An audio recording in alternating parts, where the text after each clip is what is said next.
Sud Radio, le 10h midi, mettez-vous d'accord, Valérie Expert. Bonjour à toutes et à tous, nous sommes avec vous en direct sur Sud Radio, mardi 11 novembre. Peut-être que vous êtes chez vous à écouter la radio, Sud Radio, et on est heureux de vous accueillir pour cette matinée de débat avec aujourd'hui Ariane Hamadi. Bonjour, présidente de Kerman Consulting, vous êtes conseillère en communication. Alexandra Spiner, enseignante et déléguée spéciale en charge du décrochage scolaire à la région Île-de-France. Bonjour à vous. Bonjour Brice Valérie, bonjour à tous. Politologue, essayiste et co-auteur avec Frédéric Dabi d'un nouveau livre, L'écharpe et les tempêtes, paru aux éditions de l'Aube, qui est consacré à nos mères. Et Absolument. C'est de bon augure, parce que je crois qu'il y a des élections bientôt. Quelques mois.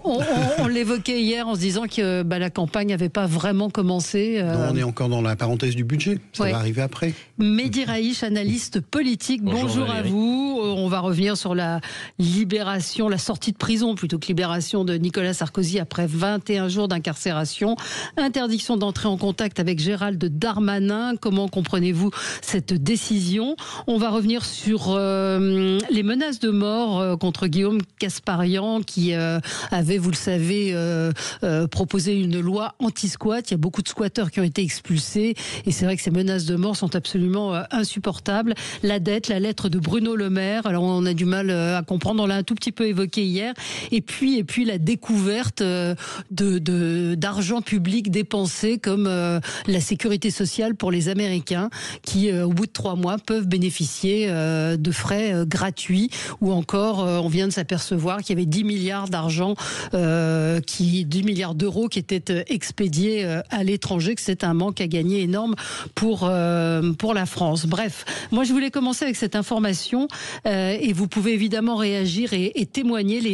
Les candidats à l'emploi handicapés sont toujours discriminés, toujours plus discriminés par les employeurs. C'est une étude qui a été faite ça se fait régulièrement avec des CV non pas anonymes qui sont envoyés, exactement le même CV, la même adresse, la même personne, l'une est en fauteuil, l'autre pas, ou l'une a un appareil auditif, l'autre pas, et les résultats sont tout à fait sidérants avec 2000, donc il y a 2000 offres d'emploi de secrétaires et de comptables qui ont été envoyées, et systématiquement les CV faisant état d'un handicap sont moins rappelés que les autres. L'apparition du handicap moteur va diminuer de 80% le taux de rappel et 45% pour les comptables, alors qu'il y a, c'est la même personne, le même CV, juste le fait de montrer un handicap fait que vous êtes discriminé à l'emploi. Je ne sais pas si ça vous fait réagir, Alexandra Spiner. Oui, évidemment, ça me fait réagir. Non, mais on parle rarement de la discrimination à l'emploi pour les personnes handicapées. Mais vous savez, je crois que la discrimination, elle est présente dans tous les aspects de la vie quotidienne aussi.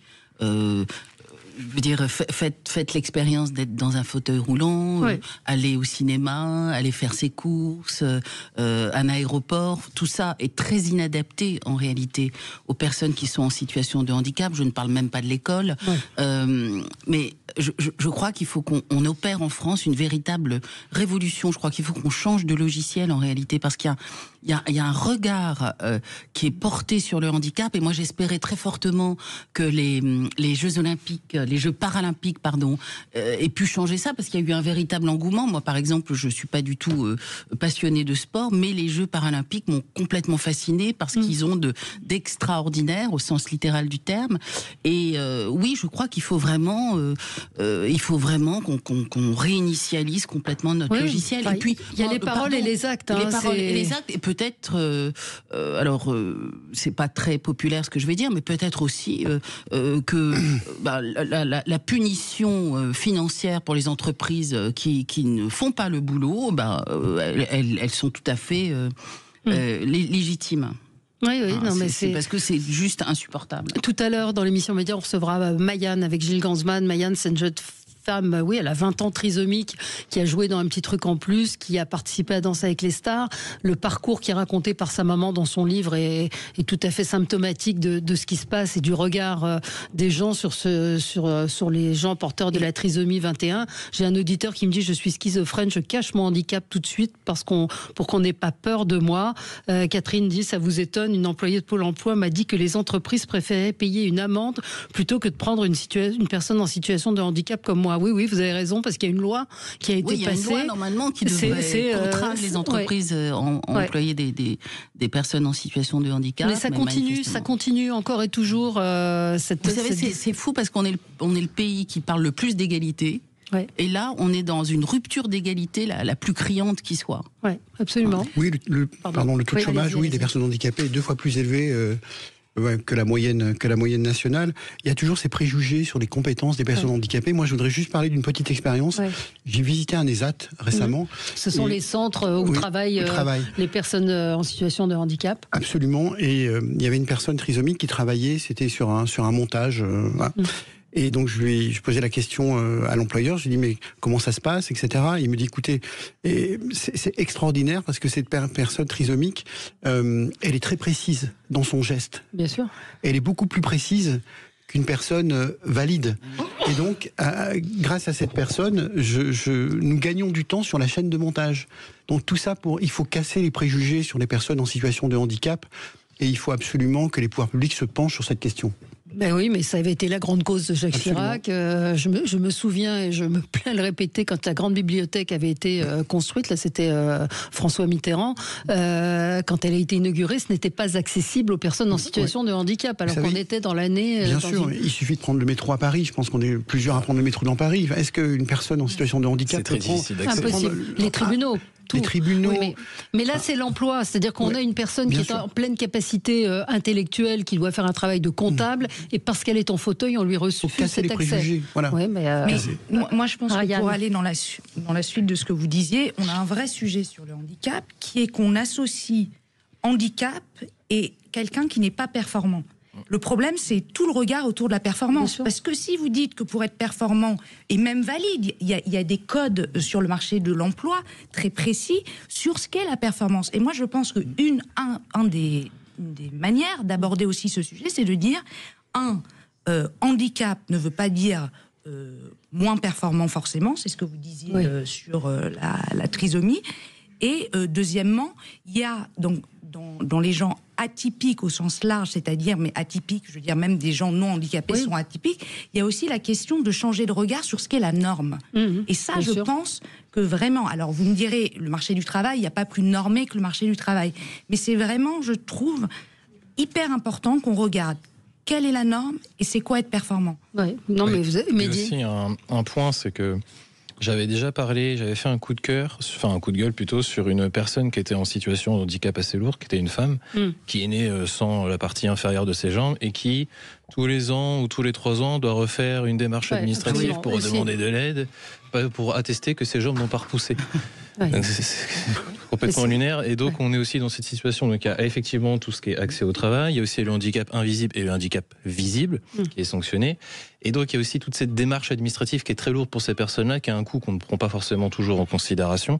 Et donc c'est à la fois un parcours du combattant pour ces personnes-là au niveau administratif, pour avoir accès au travail. Donc ça crée une rupture pour ces personnes-là. Tu parlais de rupture d'égalité. Donc là on est vraiment dans une rupture totale.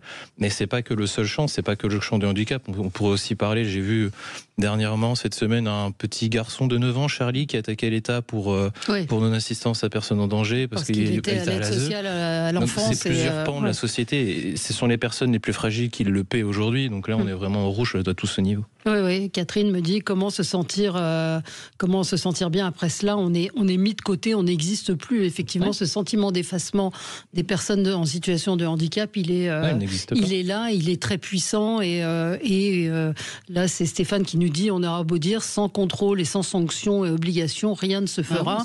Sauf que les entreprises préfèrent payer des amendes plutôt que ça. Non, mais je crois que vraiment, c'est une véritable révolution. Regardez par exemple dans les écoles. On a plein de cas où l'arrivée d'un enfant en situation de handicap dans une classe est parfois, il faut bien le dire, même si c'est très choquant, très mal ressenti par les parents. Et il y a parfois des réactions très hostiles.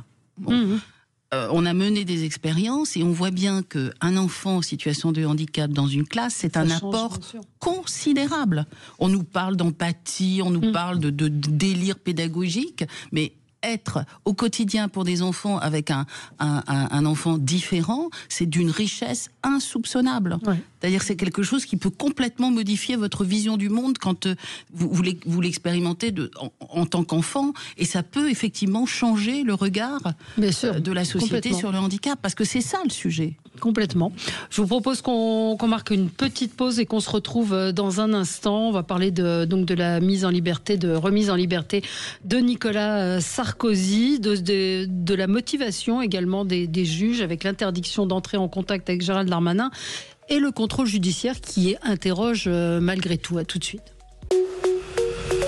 Sud Radio, le 10h midi, mettez-vous d'accord, Valérie Expert. Et on est ensemble avec vous en ce 11 novembre pour commenter l'actualité, donc la libération de Nicolas Sarkozy, hier remise en liberté après 21 jours de prison, interdiction d'entrer en contact avec Gérald Darmanin, enfin avec le garde des Sceaux en général. C'est-à-dire que si Gérald Darmanin démissionnait, il pourrait voir Nicolas Sarkozy. Mais quand on lit les attendus, la motivation de la décision des juges, on voit moi j'ai trouvé que c'était assez humiliant pour Nicolas Sarkozy, parce que ça sous-entend qu'il a essayé par le passé, à de nombreuses reprises, d'interférer auprès de la justice, ou en tout cas d'avoir des renseignements. Donc là, il n'a le droit d'entrer en contact ni avec le garde des Sceaux, ni avec aucune personnalité de ce cabinet, des procureurs et autres. Donc cette décision... Alors ce soir, Gérald Darmanin sera aux 20h de TF1, donc je pense qu'il va réagir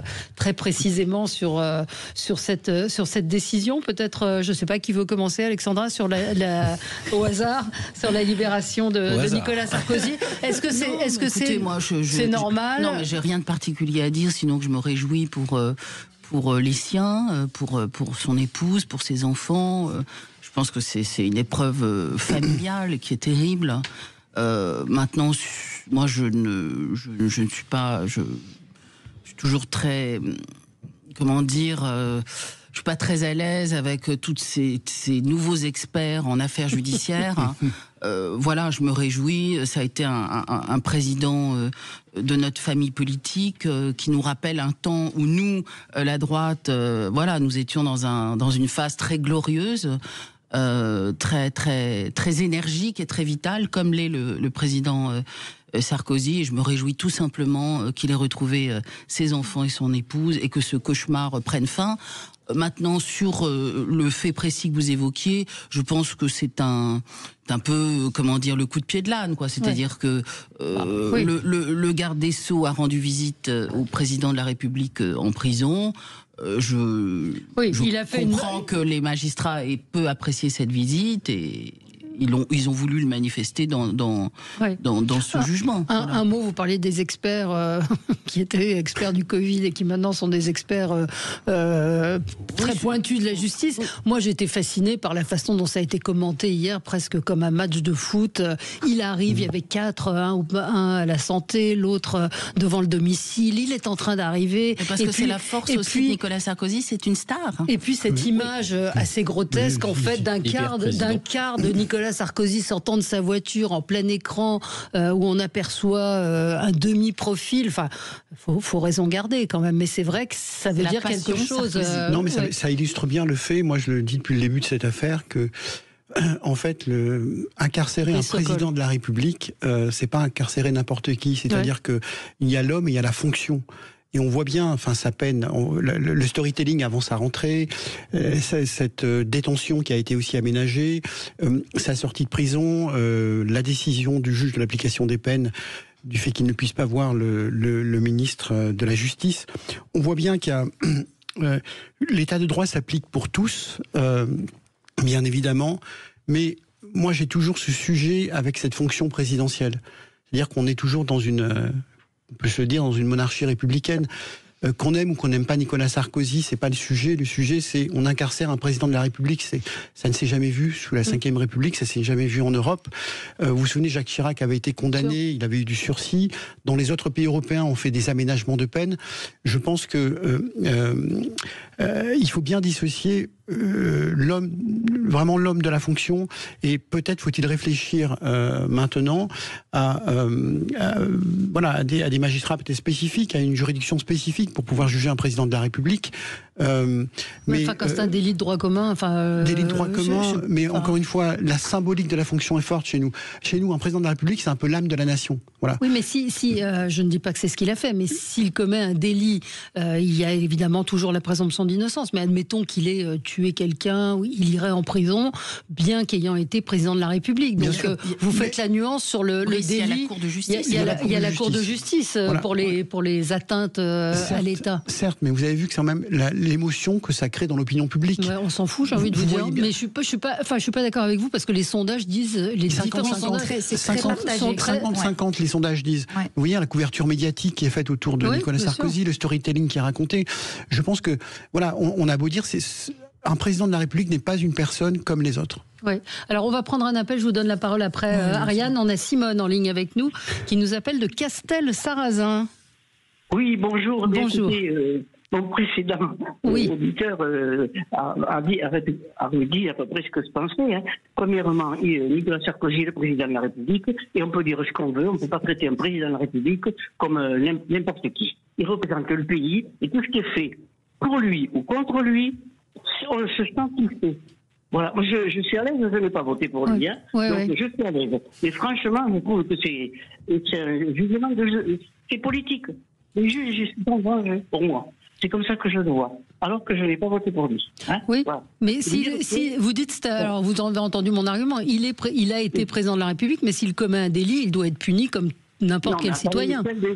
Quel délit il a commis? Il a tué personne quand même. Non. Il n'a pas pris l'argent de la France pour aller le donner à un pays qui fait la guerre à un autre pays. Non, mais j'entends ce que... Alors, c'est quand même pas exagéré non plus quel délit il a fait. Hein, qui se comporte parfaitement dans la vie, qui quelquefois n'a pas, comment dire, fait des bêtises, quoi. Non, pour moi, c'est un... Vous avez été choqué. Il représente le pays, et quand on l'attaque, alors que je ne suis absolument pas pour lui, je me sens attaqué. Voilà, parce que c'est abusif. Franchement, je trouve que les juges, c'est abusif.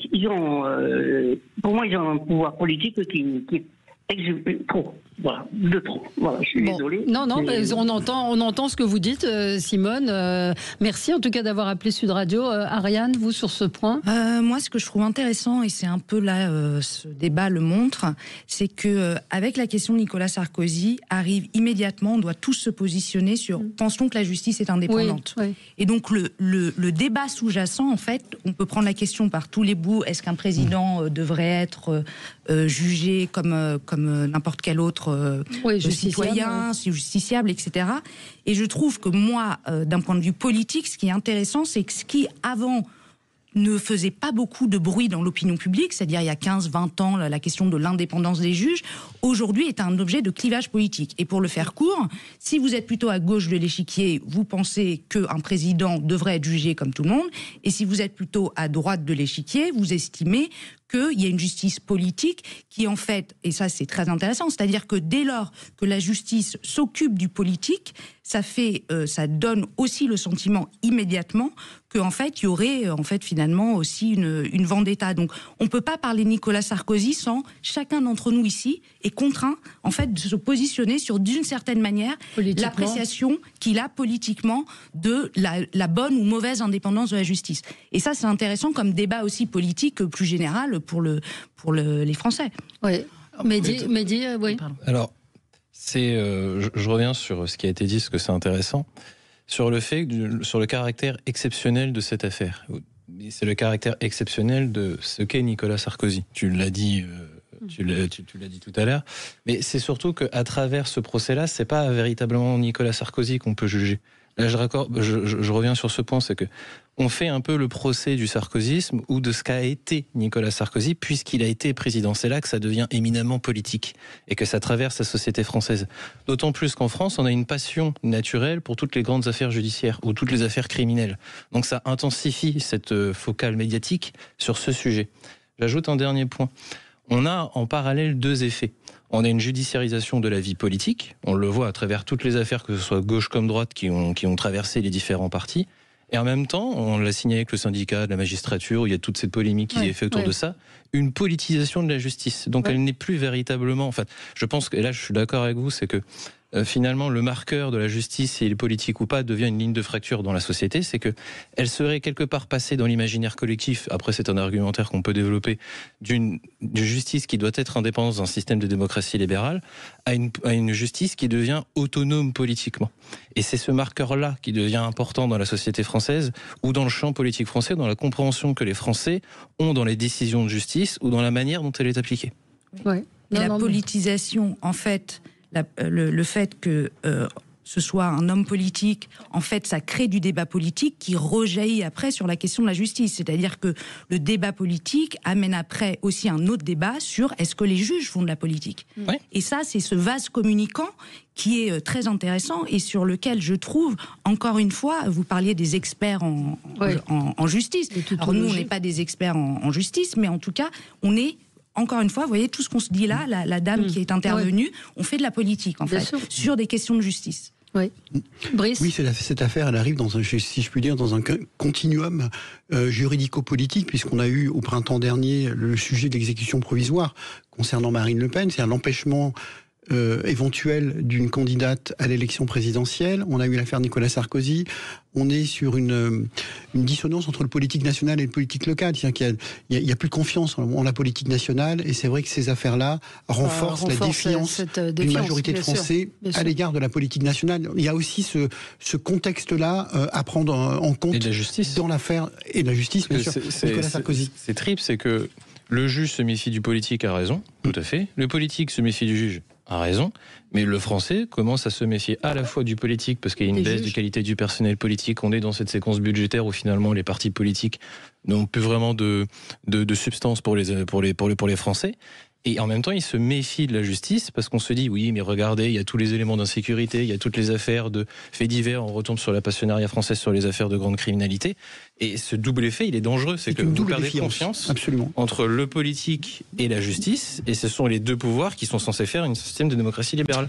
On se retrouve dans un tout petit instant sur Sud Radio. On va parler de notre budget et des mensonges de Macron et de Le Maire qui ont faussé la sincérité des élections. Ça, c'est Marine Le Pen qui le dit. Mais en tout cas, Bruno Le Maire, en gros, dit que ce n'est pas de sa faute. On l'a un petit peu évoqué hier, mais je voudrais qu'on y revienne et qu'on découvre aussi, enfin qu'on s'interroge sur la découverte de millions d'euros qui partent, qui dans des soins, qui dans enfin bref, il y a beaucoup de choses qu'on découvre et on s'interroge sur la façon de gérer notre pays. C'est peu de le dire. À tout de suite. Sud Radio. Sud Radio. Parlons vrai. Sud Radio, le 10h midi, mettez-vous d'accord, Valérie Expert. Alors, on revient sur notre budget. Alors effectivement, on découvre comme ça, au fil des jours, des dépenses de l'État qui interrogent ces Américains qui sont soignés gratuitement à partir du moment où ils vivent en France, qu'ils ont passé 3 mois sur le territoire, ils bénéficient d'une carte vitale. On s'interroge quand même sur ces dépenses qui représentent quand même pas mal d'argent. On est en train de vouloir taxer les Français alors qu'il y a peut-être des économies à faire. On ne cessera de le répéter. Mais revenons sur Bruno Le Maire. Écoutez ce qu'il disait. Il était interviewé par Caroline Roux. J'aimerais avoir une réponse à vous apporter et apporter aux Français. Vous l'avez pas ? Je ne l'ai pas. Je reconnais avec beaucoup d'humilité. Nous nous sommes plantés sur les recettes. Et plantés big time. Mais on ne ment pas aux Français. Je n'ai jamais menti aux Français. Je suis toujours celui qui leur a dit la vérité sur la nécessité de rétablir les comptes. C'est Chevènement qui disait un ministre, ça ferme sa gueule ou ça démissionne. Et c'est la question qu'on peut lui poser. On avait vu à l'époque le maire de Lyon, Gérard Collomb, qui avait démissionné parce qu'il estimait qu'il n'y arrivait pas.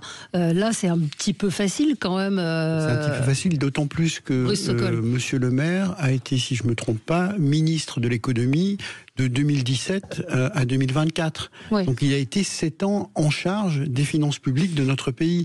Il ne peut pas se dédouaner ni sur Emmanuel Macron, ni sur Gabriel Attal, ni sur Madame Borne. Je pense que c'est une responsabilité collective. Oui, bien sûr. Et puis moi j'adore cet alibi tardif en réalité. Oui. Enfin je veux dire, alors pourquoi ne pas démissionner? Enfin je veux dire, le courage politique c'est ça. S'il était en désaccord avec la politique du président de la République, il lui suffisait de démissionner. Ça se fait, c'est possible. Bah, je rappelle quand même que Bruno Le Maire, c'est quand même 1000 milliards de dettes en plus. Ouais. Il faut bien que vos auditeurs, Valérie, comprennent que c'est de cela dont on parle. Et Monsieur Le Maire, professeur d'économie, je crois, à Lausanne. À Lausanne. Pauvre Suisse qui n'était pas une telle catastrophe. Il aurait pu prendre à partie l'opinion publique en disant je veux un projet de loi de finances rectificative. Il avait cette possibilité. Il avait cette possibilité. Il aurait pu aussi prendre des ordonnances. C'est ce qu'a fait François Bayrou l'année dernière, au printemps dernier. Il a pris des ordonnances pour arrêter certaines dépenses. Qu'a fait Monsieur le Maire? Accuser les Français drogués à la dette. Absolument. Lunaire. Non, mais c'est lunaire. Vous êtes conseiller en communication. Ouais, moi, ce que je trouve, je sais pas en si termes vous vous de souvenez, en fait, il est dans une crise dans une suspicion d'insincérité qui le poursuit. On parlait du parler vrai sur lequel j'ai pas mal travaillé. Et ben là, quoi qu'il dise, ça parle pas vrai. Non. Et donc, du coup, pour Bruno Le Maire, il y a un vrai enjeu de restauration d'image, parce que je vous rappelle quand même qu'il était pressenti au ministère des Armées, enfin de la Défense, et qu'il y a eu un ramdam dans l'opinion publique en disant « c'est Monsieur Déficit ». Donc lui, il a un objectif de com', c'est de sortir du rôle de Monsieur Déficit public. Et donc, du coup, tout ce qu'il essaye de faire, en tout cas, c'est deux choses. C'est un de dire, mais c'est pas audible, c'est un de dire « je ne suis pas Monsieur Déficit, mais celui qui a dit alerte ». Et deuxièmement, il y a aussi un sujet pour lui et pour beaucoup de personnalités du bloc central. Vu l'impopularité d'Emmanuel Macron, ils sont tous les uns après les autres en train d'essayer de s'affranchir.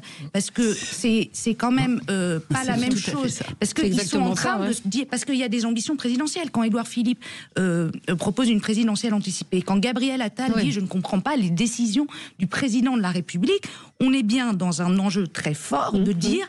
Lui, c'est lui, moi, c'est moi. Ouais. Et donc, Bruno Le Maire, voilà, il s'inscrit un peu là-dedans. Il s'inscrit dans ce... Non, quand je fais la main... Ah oui, d'accord. J'ai mis la main. C'était pas pour que vous arrêtiez. À l'autorité un peu trop. Non. J'ai mis la main comme ça, mais c'était pour dire, oui, je repousse le président de la République. Oui, c'est vraiment... si vous voulez, c'est pas la même chose d'être proche d'Emmanuel Macron en 2017 en termes de popularité que d'être proche d'Emmanuel Macron mais ça fait un peu les rats quittent le navire, quand même. Non, mais c'est assez drôle pour parler trivialement. Non, mais la politique, c'est ça. Vas-y, après je s'affranchir, se trahir, pas trahir, rester dans les rangs, pas rester dans les rangs. Surtout en Macronie. Non, mais ce qui est drôle, c'est que la Macronie est fondée sur la traîtrise. Parce que c'est quand même des oui, voilà, il a vidé de substance à gauche et à droite. Non, il y a des partis politiques. Non, on peut pas dire ça. Il y a toujours eu ceux qui ont trahi leur famille politique pour rejoindre Macron, qui maintenant essaient de trouver une façon d'échapper au naufrage général. C'est assez jouissif de les voir se débattre, j'avoue. Ouais. Moi, j'aime bien ce sujet parce que. Ça peut être il y a une auditrice qui me dit qu'il donnait des pâtes à ses 4 enfants pour manque de pouvoir d'achat. Vous vous souvenez de ça aussi? Bruno Le Maire qui avait dit que voilà. Non mais le coût de la lettre, ça peut être un scandale d'État. Oui, complètement. Parce que je pense que c'est un scandale d'État. Ça va être le Lettergate. Effectivement, il y a ce spectre de l'élection présidentielle, mais c'est parce qu'on est dans un système hyper présidentiel. J'arrête pas de le dire ici, mais tout tourne toujours autour de l'élection présidentielle. Donc dans les écuries politiques. Tout le monde va être le prochain président. Donc, forcément, on est obligé de se dissocier du bilan auquel on a pu appartenir pour exister politiquement, ce qui est d'ailleurs un paradoxe. Donc, Bruno Le Maire, il est en train de faire ça. Mais ça marche pas. Non. Désolé, mais quand on a, d'ailleurs, Brice le dit bien, quand on a été pendant 7 ans ministre de l'économie, il était là avant le Covid. Donc, il a participé pleinement à tout ça. Il a participé aussi pleinement à tout ça après. Donc, ça n'a pas de sens ce qu'il fait. En termes de communication, c'est un désastre. Parce que si vous n'avez rien à dire, ne faites pas d'interview. C'est la base de la communication. Si t'as rien à dire, oui, mais là, je pense qu'il y allait pour dire quelque chose. Oui, il y allait pour dire quelque chose. Oui, mais je n'ai pas de réponse à vous apporter. Bah, bon, ce cas-là, ne fais pas ton interview. C'est de la rhétorique. J'ai pas de réponse à vous apporter, mais c'est pas de ma faute. C'est l'autre qui m'a pas répondu. Parce que c'est ce qu'on va retenir. Il a la tête d'un bilan qui est catastrophique. Et puis au final, il dit oui, mais finalement, c'est pas trop de ma faute. Ce qu'on retient, c'est pas de ma faute. C'est pas j'ai pas de réponse, mais c'est pas de ma faute. On est dans un temps très particulier parce qu'on voit bien chacun essaie de s'affranchir, en tout cas dans le bloc central, d'Emmanuel Macron, comme vous le disiez justement. Et en même temps, vous vous rendez compte que le Parlement est en train d'étudier le projet de loi de finances et le projet de la finance de sécurité sociale, et on s'affranchit là, non plus d'Emmanuel Macron, mais de sa politique. C'est-à-dire qu'on revient sur la réforme des retraites, qui était la réforme structurante et structurelle du gouvernement d'Emmanuel Macron. On s'affranchit de la politique de l'offre. De nouveau, on augmente les impôts. Et on accroît la dépense. Regardez les conclusions du projet de loi de finances de la sécurité sociale, la partie recettes qui a été adoptée. L'objectif du gouvernement, c'était de ne pas dépasser les 17 milliards de déficit. Après l'étude des parlementaires, on est à plus de 20 milliards de déficit. Donc c'est cette double affranchissement qui est très spectaculaire. À la fois, on s'affranchit d'Emmanuel Macron et on s'affranchit de sa politique. On s'approche aussi de la réalité. Désolé. Mais après, depuis la... Ariane. À un moment donné, si vous ne voulez pas vous affranchir et rester fidèle, il faut une vision. En général, quand il y a une vision, vous restez fidèle à. Après, vous pouvez être en désaccord avec la vision, etc. Et en fait, ce qui est intéressant, c'est que depuis la dissolution, il y a une incapacité à penser le récit chez tous les partis politiques qui fait que la stratégie est devenue faire de la politique. Ce que j'appelle la stratégie, c'est pas la stratégie sur le mode on réfléchit à des idées et on voit un cap, c'est la stratégie au sens de gérer des rapports de force, aller chercher des voix pour effectivement avoir une chance un peu supérieure de faire passer quelque chose. Et donc quand la stratégie, si vous voulez, remplace une proposition de rêve, c'est ça qui transparaît. Juste un petit bémol, si vous permettez. Oui, je pense qu'il y a quand même deux récits dans ce pays. Il y a deux récits. Il y a deux imaginaires qui sont en ce moment, voilà, sur la table. C'est l'imaginaire de la France nationale et celle du pouvoir d'achat, représentée par l'Assemblée nationale, et on le voit dans les sondages, 35-40%. Vous avez le récit de la nouvelle société d'LFI et de Jean-Luc Mélenchon, et en effet, dans le bloc central qui a gouverné pendant 10 ans, aujourd'hui, vous n'avez pas de récit. Oui, et nous sommes à 18 mois de l'élection présidentielle, et ce bloc-là n'a pas de récit. Ce bloc-là se divise et n'a pas de récit à raconter aux Français. Ouais.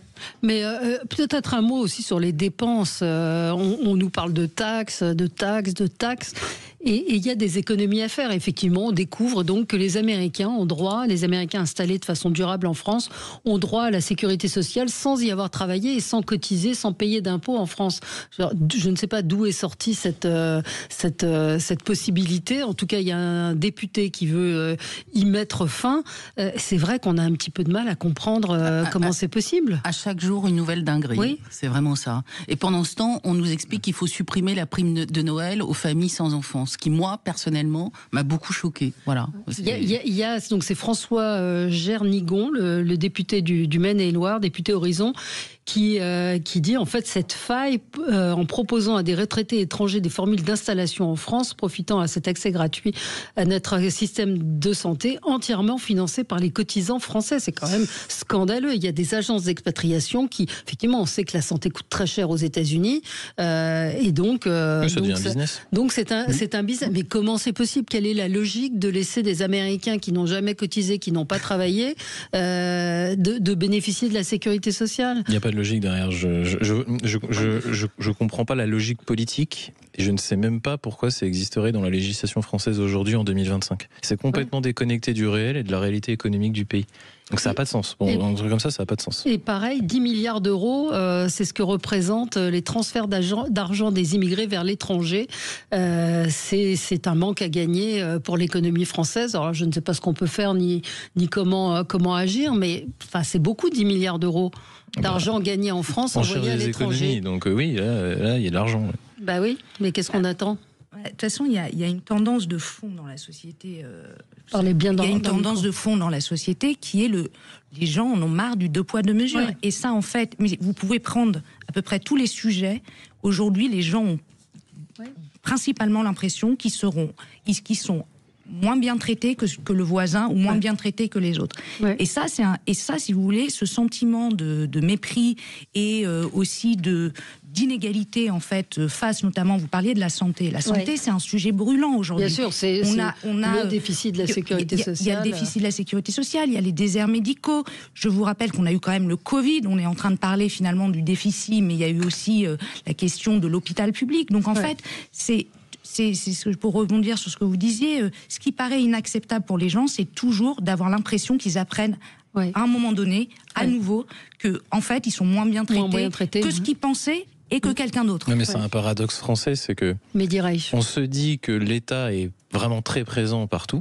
il taxe beaucoup, c'est un État nounours, c'est une expression qui est très souvent utilisée, pas que dans les milieux libéraux. Et en même temps, il ne protège plus assez. Ou il protège mal. C'est un paradoxe qui est constant. On le voit dans le milieu de la santé. En même temps, vous avez une fracture territoriale parce que la santé est très mal répartie aujourd'hui, on a tous les déserts médicaux. Vous avez ce sentiment-là, on abordait tout à l'heure le sujet de la justice. On peut avoir des multirécidivistes et puis les francisistes, mais je comprends pas comment une petite gens peut être sanctionnée très sévèrement, mais les puissants, quelque part, ils y échappent. Vous avez sans arrêt ces paradoxes dans le milieu, en France, et c'est un sentiment que les Français ne comprennent pas, c'est une situation que les Français ne comprennent pas, et même des fois, c'est difficile à comprendre pour les personnes qui sont dedans. Comment vous pouvez l'expliquer? Quand on prend le cas de ces Américains qui se font soigner en France, ça n'a pas de sens. Comment vous pouvez le justifier? Surtout qu'il n'y a pas de réciprocité, c'est ce que pose la question à nos auditeurs. On est dans une question qui est peut-être plus profonde, c'est même la manière dont l'État fonctionne, l'efficience de la dépense publique, son périmètre d'action. Et là, aujourd'hui, il n'y a aucune réponse politique. On parlait de récit tout à l'heure, mais que ce soit à gauche, que ce soit à droite ou que ce soit au centre, je pense que personne ne répond à cette question-là aujourd'hui, ou avec les bons mots et la manière de sensibiliser les gens ou d'attirer les gens sur ce sujet. Aujourd'hui, c'est pas le cas. On parlait de récit, mais là, on n'y est plus du tout. Non, plus du tout. Et puis les petites gens, on a un récit sous-jacent, c'est que les petites gens, c'est aussi les honnêtes gens. Oui. Donc on est dans un récit, si vous voulez, populaire, qui, en tout cas, ça, je dis pas que l'équation se vérifie à chaque fois, mais il y a cette idée, si vous voulez, que ces petites gens-là, c'est la petite retraite, c'est le bon père de famille qui fait ce qu'il peut. C'est tout un imaginaire autour de l'honnêteté qui s'opposerait à une malhonnêteté assez récente du politique. Et ça, il faut absolument travailler là-dessus, parce que sinon, on va perdre des gens, quoi qu'on dise, ça passera pas le mur du son, en fait. Je pense qu'on en a déjà perdu pas mal. On en a perdu, mais je veux dire, moi je crois que un vrai travail sérieux, politique, de communicant politique, peut permettre aussi de trouver de nouveaux imaginaires, de nouvelles manières de parler aux gens, quand même. La question de l'honnêteté en politique, elle est centrale, et je suis intimement convaincu que les gens ne croient plus du tout dans le politique. Non, oui. Non. Mais parce que oui. Il n'y a plus cette question d'honnêteté. On a beaucoup de réactions. Hein. Camille nous dit ils enlèvent la prime de Noël pour économiser, c'est ça. Pour moi, c'était insupportable. C'est vraiment qu'on ait eu ce débat en France, avec le débat parallèle sur les dépenses publiques qui ont explosé. Il faut bien comprendre que quand on parle de la prime de Noël, on parle de gens qui sont vraiment dans des budgets extraordinairement contraints. On n'explique pas qu'on va donner une prime de Noël aux gens pour qui tout va bien, c'est-à-dire des gens ce sont des gens qui sont au RSA, qui sont en précarité, qui sont en grande précarité. Pour moi, ça c'est la limite absolue et qui est insupportable. Non, mais ce qu'on comprend pas, ce que c'était la fin de la phrase de cette auditrice, c'est de dire on supprime la prime de Noël et on entend Gabriel Attal qui veut donner 1 000 € par enfant à naître. Ça veut dire qu'il y a de l'argent. Enfin, si on est capable de faire ça avec un fonds souverain. On se retrouve dans un instant avec vos coups de cœur, vos coups de gueule. On va parler des maires, on va parler de l'état de nos routes. Bref, on a beaucoup de sujets encore à venir avec nous et vous êtes très nombreux à réagir sur le Facebook de Sud Radio. À tout de suite. Sud Radio, le 10h midi, mettez-vous d'accord, Valérie Expert. On va passer à vos coups de cœur et vos coups de gueule et vous me permettrez aussi de vous interroger sur cette initiative du chancelier allemand Steinmeier qui a entrepris une mission de bon service auprès du président algérien pour faire libérer Boualem Samsal. Visiblement, c'est une piste intéressante au nom... apparemment, ceux qui soutiennent la libération de Boualem Samsal disent que c'est mais c'est ce qu'il faut faire. Que c'est quelque chose qui peut organiser sa libération. Pour accélérer ce sujet de... On rappelle qu'il a 81 ans, que ça va faire bientôt 1 an qu'il est emprisonné, que la France n'a rien obtenu. Et il est très malade. Et qu'il est très malade. Dans des conditions de rétention qui sont très difficiles. Mal soigné en plus. Mais quel camouflet pour la France, enfin, pardon de dire ça. Mais c'est pour ça qu'il faut absolument passer par des puissances étrangères, notamment l'Allemagne, peut-être même les États-Unis, qui, elles, peuvent faire pression sur le gouvernement algérien. Parce que la situation diplomatique entre la France et l'Algérie, elle va pas se résoudre, c'est impossible. Du côté algérien, ils sont plutôt en pleine jouissance de ce qui se passe, je vous l'assure, pour connaître un peu la situation sur place. Et non, pour moi, l'initiative du chancelier, c'est ce qu'il faut faire. Oui. Mais ça montre aussi l'incapacité de la France à raisonner sur ce sujet. On a mal pensé les choses. On ne sait pas. En fait, je pense que la France n'a pas les armes diplomatiques aujourd'hui pour faire face à un pays comme l'Algérie. Oui. Très clairement. D'autant plus que dans dans le gouvernement aujourd'hui, et je pense que dans une partie de la classe politique, il y a une mémoire qui n'est pas assumée du côté dans cette histoire franco-algérienne, qui est assez douloureuse, on peut le dire. Et ça crée un blocage, je pense, ou s'empêcher de prendre certaines décisions vis-à-vis de l'Algérie. Parce qu'on se dit, oui, mais attention, il y a plein de franco-algériens ou de descendants d'Algériens en France, moi j'en suis un, et on se dit que ça pourrait créer peut-être des tensions. Ouais. Mais c'est aussi une forme d'essentialisme ou de paternalisme à l'égard de ces personnes-là. C'est assez misérable. À titre personnel, moi ça m'énerve d'entendre ça. Il faut avoir un discours beaucoup plus dur avec l'Algérie, il faut être dans le rapport de force, j'aurais aimé qu'on le soit, mais on ne l'est pas du tout. Et il n'y a pas qu'un ressortissant français qui est là-bas, il y a aussi Christophe Glaise. Et aujourd'hui, on n'a pas de réponse diplomatique. Je pense toujours à ce qu'a fait notre ministre des Affaires étrangères qui est parti au mois de mars, au mois d'avril là-bas. Il a eu aucun mot. Certains députés et les filles qui sont partis faire des vacances cet été là-bas, zéro mot. Donc aujourd'hui, ce sont deux personnes qui sont abandonnées, Boualem Sansal et Christophe Glaise. Donc si c'est à l'initiative de l'Allemagne, s'ils peuvent impulser quelque chose pour résoudre cette situation, il faut qu'ils le fassent et c'est très bien. Donc merci à eux. Oui, si c'est pas malheureux, nous dit Martine, que ça soit l'Allemagne qui s'occupe de la libération de Boualem Sansal. C'est tragique, mais bon. C'est effectivement, mais je voulais qu'on en parle parce que c'est sa fille qui disait il faut dire son nom pour ne pas oublier. Vous avez raison, Christophe Glaise aussi, qui est dans les geôles algériennes, absolument. En ce moment, dépôt de gerbe, on peut dire un mot sur ce 11 novembre, minute de silence devant la statue de Clémenceau, le bleuet que nous portons avec Alexandra, se souvenir, garder le souvenir. Il y a des micro-trottoirs terrifiants où on interroge des jeunes sur ce que représente le 11 novembre et qui ne savent pas. Ils ne savent pas ce que c'est. Comment c'est possible. Vous qui êtes enseignante, vous êtes enseignante dans le supérieur, mais c'est une perte aussi. Oui, c'est une perte de repères, c'est une perte de valeurs. Moi, je dis toujours que ceux qui ne transmettent pas sont des voleurs. Et en réalité, ne pas transmettre tout ce qu'a été cette guerre pour notre pays, pour le monde. Oui, c'est pour les jeunes générations tragique, parce que c'est au fond le seul biais pour éviter la répétition tragique de l'histoire. Oui, absolument. Oui, moi je voulais souligner les propos du chef d'état-major des armées qui sont intéressantes parce que il nous rappelle qu'en fait ce 11 novembre, c'est aussi une manière de dire non au relativisme, non au défaitisme, non à l'immobilisme, ce qui s'est passé un peu dans les années 30 qui a mené à cette Seconde Guerre mondiale. Alors lui, il le projette aujourd'hui sur la scène européenne et sur la scène internationale. Et tout ça, ça peut aussi faire le lien avec Boualem Sansal, c'est-à-dire qu'une nation doit se préparer au pire, toujours, et jamais dans le défaitisme, toujours dans le rapport de force. C'est ça la géopolitique, c'est aussi ça la diplomatie, c'est ça le rapport entre les nations. Se préparer pour éviter la guerre et dire non au défaitisme et assurer vraiment. On parle beaucoup de souveraineté, on parle beaucoup d'identité nationale, mais on a parlé de souveraineté économique, souveraineté alimentaire, etc. Mais ce sont des mots et derrière ces mots, il y a des réalités nationales et internationales. Et donc, moi j'écoutais le devoir de mémoire. Vous vous souvenez qu'à la veille des Gilets jaunes, Emmanuel Macron qui faisait son tour mémoriel, il appelait ça.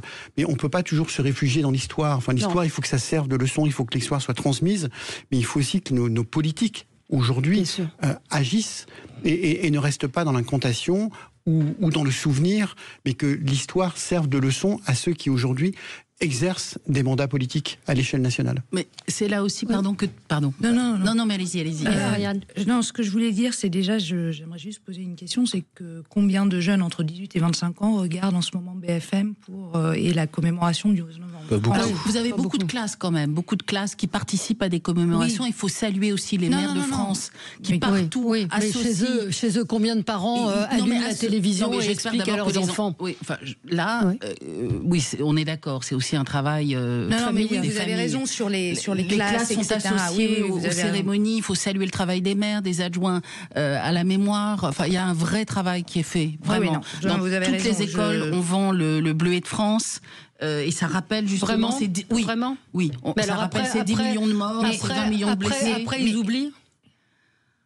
Parce que moi, je trouve qu'il y a quand même, en termes générationnels, il y a quand même une rupture au niveau de la culture historique, pas en tant que, puisqu'on va toujours au lycée, donc on apprend toujours l'histoire. Il y a quand même un enseignement et les profs font quand même un travail incroyable.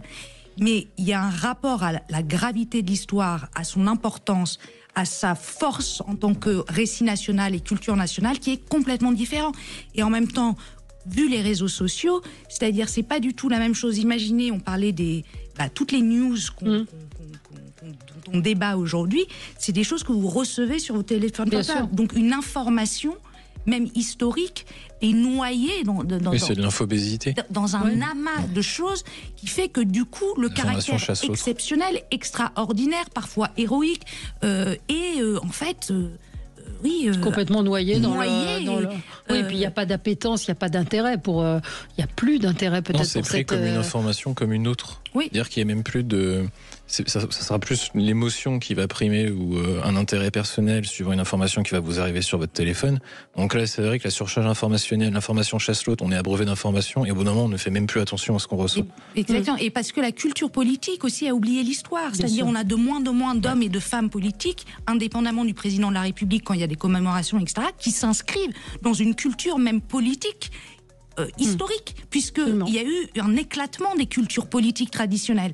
Et donc, on est dans une recherche, en fait, de culture, au sens large. C'est un peu une fin de l'histoire, comme dirait Fukuyama. Et aller à Meaux, voir le musée de la Grande Guerre, qui est absolument exceptionnel musée, que j'ai eu la chance aussi de visiter. Franchement, emmenez vos enfants là-bas, vous verrez, il y a des reconstitutions de tranchées, c'est magnifique. On se retrouve dans un instant avec vous, on va parler de l'état de nos routes. À tout de suite. Sud Radio, le 10h midi, mettez-vous d'accord, Valérie Expert. Et on est de retour avec vous dans ce 10h midi. À 11h30, avec Gilles Gansman, nous recevrons Maïane et sa maman qui publie un livre sur la trisomie 21 de cette jeune femme qui a joué dans Un petit truc en plus et qui aujourd'hui a envie encore plus de jouer et de danser. Vous l'écouterez, c'est très très très émouvant. Pour commenter l'actualité, Ariane Amadi, présidente de Kerman Consulting, Alexandra Spiner, enseignante et déléguée spéciale en charge du décrochage scolaire à la région Île-de-France, Brice Sokol, politologue, essayiste, et votre tout dernier livre qui vient tout juste de paraître, L'écharpe et les tempêtes, coécrit avec Frédéric Dabi et paru aux éditions de l'Aube, et Mehdi Raïch, analyste politique. Alors vos coups de cœur, vos coups de gueule, on va commencer avec vous, cher Brice, et ça concerne l'état de nos routes. C'est un coup de gueule. Oui, j'ai voulu qu'on reste un peu dans les territoires et près de nos maires. On a un réseau routier de plus d'1 million de kilomètres en France. Et en 2012, ce réseau routier, on avait le meilleur réseau routier du monde en termes de qualité des infrastructures. Et aujourd'hui, c'est-à-dire 14 ans plus tard, nous sommes 18e. C'est-à-dire que nous avons un réseau routier qui progressivement se dégrade. Alors, vous savez, toute route confondue, c'est-à-dire nationale. Je sors les autoroutes du d'accord, du moi chapeau. je pensais que c'était les autoroutes. Je sors les autoroutes qui sont plutôt bien entretenues. Elles sont dans un système concessif que certains discutent aujourd'hui.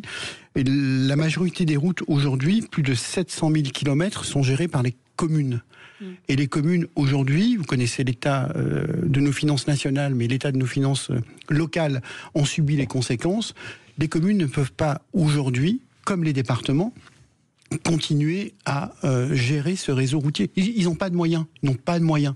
Il n'y a pas de budget spécifique, notamment à l'échelle d'une commune, pour pouvoir gérer ces infrastructures-là. Et donc, dans un pays comme le nôtre, je pense que ça pourrait être une grande cause nationale. Les routes, parce que les routes, c'est de la mobilité, c'est le moyen d'aller au travail, c'est le moyen de rentrer chez soi. C'est tout un réseau. La France n'est pas faite que des métropoles, et ça, on l'oublie trop souvent. Voilà, ça fait 20 ans qu'on fait de l'aménagement du territoire à travers uniquement les métropoles. Et on oublie la périurbanité, on oublie la ruralité. Et l'entretien des routes est aujourd'hui une nécessité. Vous savez que ce qu'on appelle la dette grise, c'est-à-dire que lorsqu'il y a des anomalies sur les routes et qu'on ne les répare pas, ça s'appelle de la dette grise. C'est-à-dire ça coûte 5 fois plus cher d'attendre 3-4 ans pour réparer une route que de la réparer tout de suite. Et je ne parle pas des infrastructures. Il y a une mission d'État récemment sur les infrastructures françaises, notamment les ponts, qui est catastrophique. Donc, qu'est-ce que on pourrait avoir des accidents comme en Italie, des ponts qui s'effondrent. Nous attendons un désastre, nous attendons une situation critique. Donc, moi, j'en appelle à l'État, parce que l'État est quand même omniprésent sur cette gestion des routes, même si les départements et les communes gèrent eux-mêmes les routes.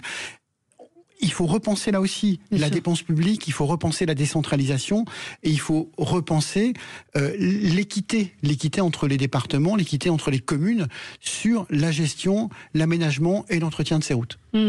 Mais Catherine nous dit qu'il y a des trous dans les routes partout, surtout dans les villes. Effectivement. Et puis, y a-t-il un point? Alors, c'est Thomas qui dit: y a-t-il un point sur lequel la France de Macron n'est pas déclassée? 10 ans au pouvoir, ça fait des dégâts.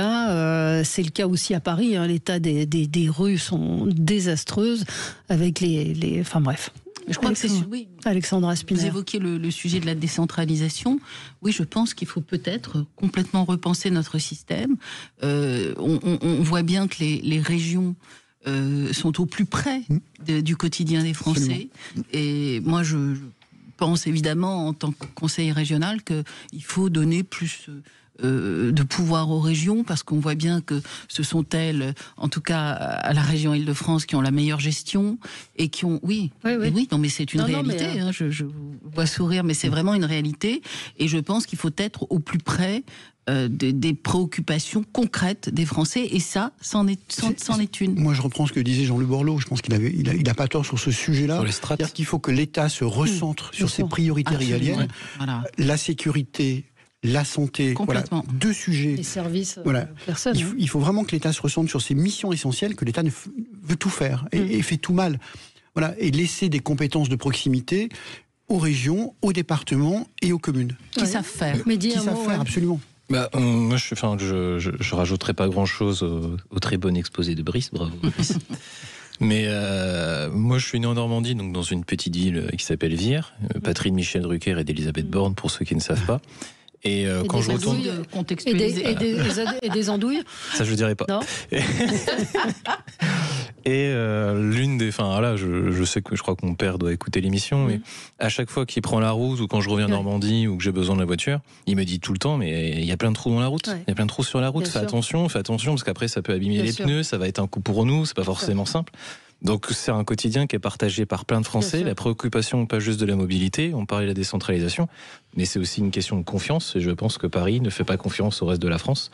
Et c'est aussi, on va dire, préoccupant de la manière dont le politique pense. Mais ce sujet des routes est un sujet vraiment de fond, majeur, et vraiment le quotidien, qui impacte le quotidien réel des Français. Et Stéphane nous dit, par contre, refaire les routes pour le Tour de France, ça marche super bien, croyez-moi. D'ailleurs, les communes veulent absolument avoir le Tour de France, parce que pour elles, c'est un moyen de rénover à bas coût les routes. C'est-à-dire que le Tour de France devient le seul moyen de rénover nos routes en France. C'est quand même fou. Vous vous souvenez le scandale de l'écotaxe, c'est portique. Oui, les portiques, les portiques, mais c'était, quand tu réfléchis, c'était pas forcément idiot de faire payer aux transporteurs, alors pas aux petits transporteurs, mais à tous ces camions internationaux qui traversent la France entre l'Espagne, les Pays-Bas, l'Espagne et l'Allemagne. Et qui passent dans les petits villages.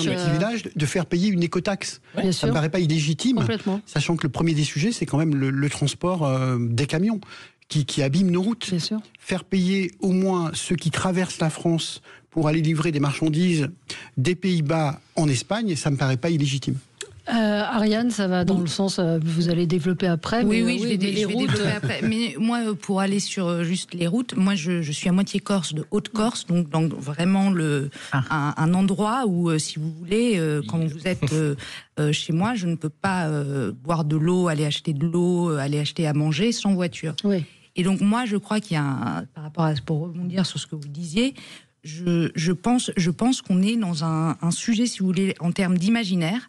La voiture, c'est un imaginaire de liberté, la liberté de pouvoir prendre sa voiture et partir à n'importe quel moment, et en même temps, avec ce sujet des routes, un imaginaire de contrainte, c'est-à-dire de quelque chose où finalement les gens ont l'impression que ce qui est une incarnation de leur liberté individuelle, quand même, de pouvoir se déplacer comme ils veulent à n'importe quel moment, devient de plus en plus entravé par effectivement ce que vous décrivez, qui s'apparente en fait en toile de fond. C'est la question, c'est pas les services publics, c'est pas exactement la même chose, mais derrière une sorte de relégation, d'abandon, de relégation, etc. Et voilà. On parle souvent dans cette émission, de la ruralité et de la périurbanité et de la voiture, de la bagnole.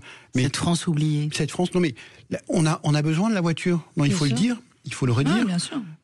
Et ça, c'est pour ça que le lien entre la route, la voiture, ce que vous disiez, les imaginaires, cet imaginaire-là de liberté, cet imaginaire parfois de déclin de cette France oubliée.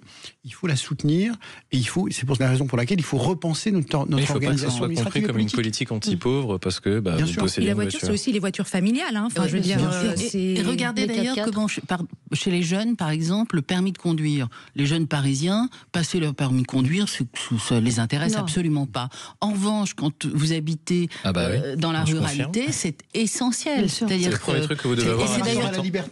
C'est la première des libertés. Absolument, c'est ce que disait Ariane.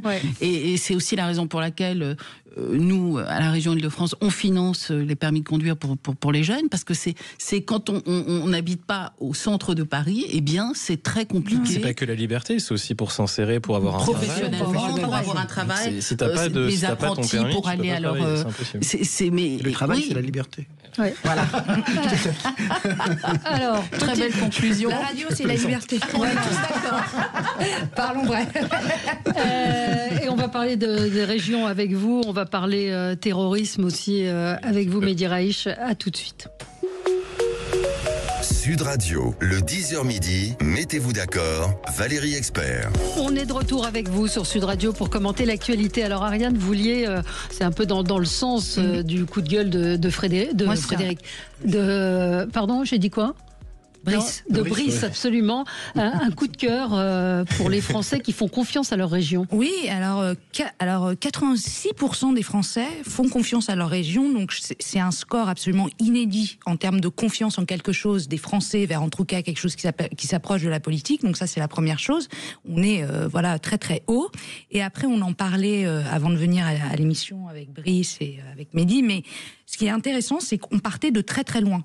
Il y a 10 ans, vraiment, la région, les gens, je pense qu'ils ne savaient pas qui était leur président de région, ils ne comprenaient même pas quelles étaient les compétences, et je trouve ça très intéressant, parce que si on est passé d'une espèce d'entité un peu fumeuse, tout à fait désincarnée, à un rapport de proximité, ça peut nous aider, en tant que politique et communicants, pour travailler sur comment on arrive, les régions peuvent être une sorte d'exemple, de cas d'école, sur comment on fait pour qu'à un moment donné, on passe de quelque chose qui est non incarné, qui n'existe quasiment pas dans la tête des gens, à quelque chose en qui ils ont confiance et dont ils se sentent proches. 86%, le chiffre est non, mais évidemment, ça vous réjouit. Ça me réjouit, et ça ne m'étonne pas, parce que moi, je vois à la région Île-de-France ce que nous faisons au quotidien pour cette proximité. Je vois combien, par exemple, notre présidente Valérie Pécresse est connue des Franciliens, réellement, et combien elle incarne la proximité, combien elle incarne les solutions. Je vous rappelle que c'est une région qui est sur les transports, sur les lycées, le travail considérable qui est fait dans les lycées. On est vraiment une région des solutions, des solutions concrètes dans le quotidien des gens. On évoquait pendant la publicité, effectivement, des noms comme Renaud Muselier, comme Carole Delga, qui sont des gens qui existent aujourd'hui dans le débat public, comme Xavier Bertrand.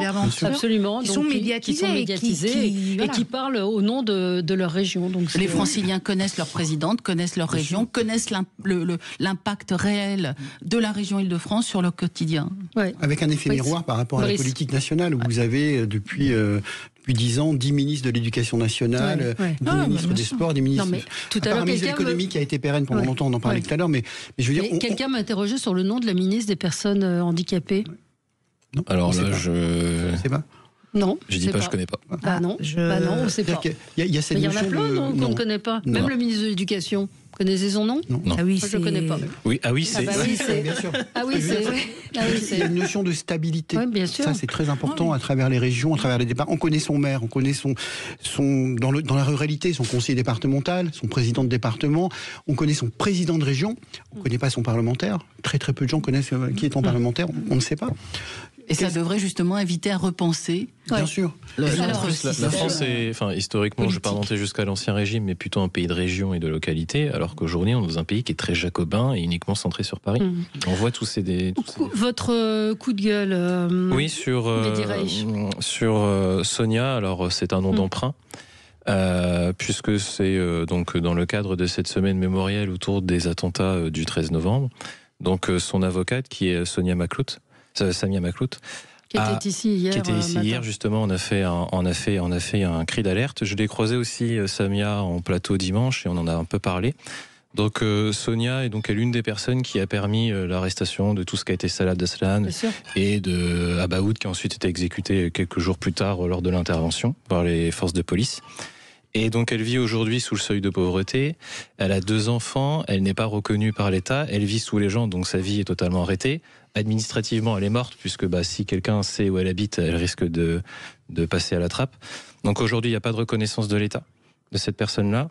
Personne n'en parle. Mais comment c'est possible ? Eh bien, de ce que j'ai compris... Parce que vivre sous les gens, ça implique pas que vous êtes logé Alors, et aidé ? techniquement, oui, mais aujourd'hui, elle a 2 enfants, donc elle vit avec son mari, elle vit avec moins de 1 500 € par mois. Donc c'est très compliqué pour elle ne peut pas travailler, puisque si elle travaille, on va devoir connaître son identité, donc on peut très vite la reconnaître. Donc elle est dans une situation d'extrême précarité. Je trouve que c'est un scandale. Pour une personne qui a réussi, en alertant les autorités, à notamment empêcher un attentat commandité par Salah Abdeslam dans une crèche, il faut quand même le dire, donc, qui a pu être empêché, personne n'en a entendu parler, mais elle a réussi à l'empêcher parce qu'elle a alerté les autorités publiques. Donc aujourd'hui, personne n'en parle. Ça revient aussi un peu sur le sujet des commémorations, mais aussi de la non-reconnaissance de l'État, des personnes du RAID et du BRI qui sont intervenues, où il n'y a pas eu de Légion d'honneur. Oui. Donc on parle de quotas, donc en fait c'est le même sujet, ce sont des sujets qui sont connexes. Donc j'aimerais que cette personne-là reçoive beaucoup plus d'aide, de soutien, pas forcément connaître son nom, c'est pas du tout le sujet, mais qu'elle ait une reconnaissance, qu'elle ne soit pas sous la loi des repentis, parce que ce n'est pas du tout une repentie, c'est une personne qui a fait son devoir citoyen. Donc je comprends même pas pourquoi elle est sous cette législation-là. Donc merci à Sonia, et j'aimerais que les pouvoirs publics s'en saisissent définitivement, et que tout le monde la reconnaisse, qu'on l'aide définitivement, elle et sa famille, parce qu'elle a juste aidé et sauvé des Français, il faut quand même le dire, et qu'on fasse, elle devrait recevoir la Légion d'honneur, et aussi qu'on reconnaisse ces personnes de la BRI et du RAID qui sont intervenues ce jour-là, qui même plus de 10 ans après n'ont toujours aucune reconnaissance de l'État. Donc c'est un scandale à mon sens, à double titre. Alors j'ai lu quelque part qu'en fait les officiers et autres ne peuvent pas recevoir... de médailles, sauf s'ils sont morts. Mais là, c'est exceptionnel. Mais c'est vrai que c'est exceptionnel quand on voit le reportage, je crois que c'est Ligne Rouge de BFM est remarquable, et on voit l'émotion 10 ans après encore de ces policiers de la BRI qui nous obligent effectivement. En plus, la Légion d'honneur est le chant du président de la République. Bien sûr. Donc c'est lui qui. C'est pas une question de. Je sais qu'on a beaucoup parlé du quota, du nombre de quotas au ministère de l'Intérieur. C'est un scandale parce que ça veut dire que la Légion d'honneur, qui est censée être le plus haut degré de reconnaissance de la nation, en fait, elle perd tout son sens. C'est-à-dire que si vous rentrez pas dans les quotas, vous ne l'aurez pas. Donc là, c'est au chef de l'État de faire quelque chose, et ça serait son honneur de le faire, et aussi l'honneur de la France, j'ai envie de dire. Dans le même temps, c'est votre coup de gueule, Alexandra, alors qu'on commémore cet anniversaire du 13 novembre. Alors, il y a eu le Bataclan, mais il y a eu les terrasses aussi. Il faut le rappeler, parce qu'on a tendance à beaucoup parler du Bataclan, mais... Il y a eu beaucoup de victimes, de familles de victimes, et je vous encourage, je le dirai tous les jours s'il le faut, regarder la série sur sur le replay de France Télévisions, des Vivants, qui est absolument remarquable, sur la reconstruction des victimes, de ceux qui ont été otages, et de tout ce que ça implique. C'est d'une finesse et d'une subtilité incroyable. Alors Alexandra, un coup de gueule. Oui, un coup de gueule, un dénommé Cyril Dion, que vos éditeurs ne connaissent pas, et c'est fort heureux, qui est un écologiste autoproclamé, sans la moindre compétence économique ni écologique. Mais assez médiatisé, mais très médiatisé, qui est le chouchou des médias, et qui va donc de plateau en plateau pour nous servir ces grandes théories. Et voilà donc qu'il nous explique. Vous voulez qu'on l'écoute ? Oui, très volontiers. Je vous donne juste un chiffre pour étayer le propos. Et cardiovasculaire, je vous donne juste un chiffre pour étayer le propos. Le terrorisme islamiste, entre 2012 et 2023, ça fait 273 morts en France. La pollution de l'air, ça a fait entre 500 000 et 1 million de morts en 10 ans, sur la même période. Qu'est-ce qui nous rend le plus en insécurité ?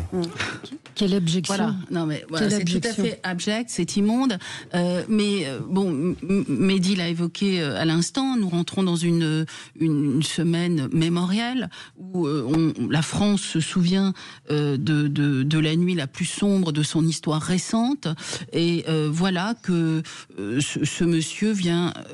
En plus, c'est complètement débridé parce que on est là dans un symbole d'idéologie et de déconnexion totale. Alors, le sujet de l'environnement est un sujet sérieux et mérite d'être traité avec pragmatisme.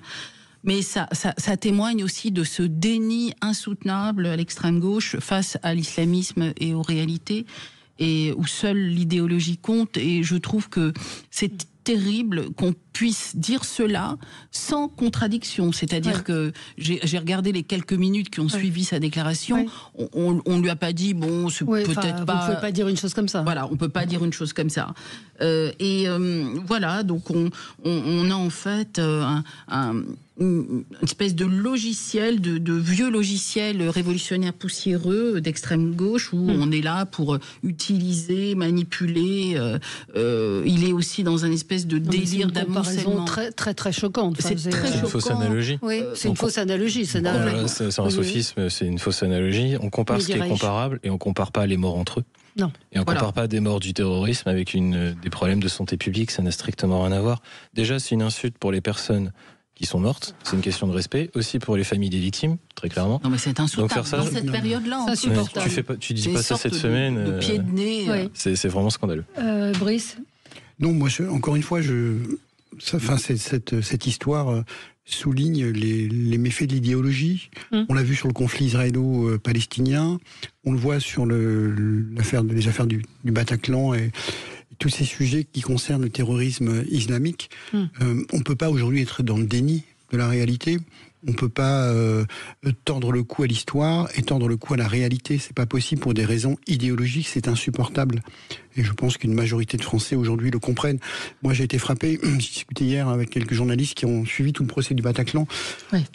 C'est très poignant, c'est bouleversant. Et je sais, c'est en fait le Bataclan. C'est dans notre imaginaire collectif, aujourd'hui fait partie de notre histoire collective. Et d'ailleurs, on se souvient tous, on se disait ça hier, où nous étions cette soirée-là. Et donc, tout ça pour montrer que ça, dans notre imaginaire, il y a eu un avant et un après Bataclan. Et le rapport à l'autre a changé à partir de ce moment-là. Oui. Je rappelle aussi que M. Dion s'était illustré en parlant des otages qui étaient victimes des bombes israéliennes à Gaza. Voilà, donc on est quand même dans une idéologie assez... un mot. Oui, c'est fini. D'un mot, je pense que je vais être très basique. Là, je vais pas faire. Je vais être beaucoup moins intello là que vous. Bon, vous entendez cette phrase, n'importe qui peut concevoir qu'il y a à minima un malaise et voilà, et que c'est vraiment n'importe quoi. Qui n'a pas été relevé. Oui. Personne sur le plateau pour dire... Le fait que ce ne soit pas relevé est grave. Absolument. Bien sûr. Ah, désolé, mais quand on compare des morts du terrorisme... Et des morts dues à la pollution, c'est complètement... Mais comment on continue à accueillir des gens comme ça il y a des invitations qu'on ne comprend pas, malgré tout. La perte de crédibilité d'une personne... quand ça se passe comme ça dans une émission, c'est à la personne, au modérateur, de dire non, là, ça va peut-être un peu trop loin. Là, c'est une perte de crédibilité totale de la parole publique sur ce type de sujet. Monsieur Dion s'était déjà illustré par une démonstration économique complètement délirante. Il continue à être invité. Merci à tous les quatre. Merci d'avoir été là en ce 11 novembre. Dans un instant, Gilles Gansman et puis Maïane et sa maman qui viennent raconter leur vie, leur parcours particulièrement lumineux mais douloureux également. À tout de suite. Sud Radio. Parlons vrai. Parlons vrai. Sud Radio. Parlons vrai. Sud Radio. Parlons vrai.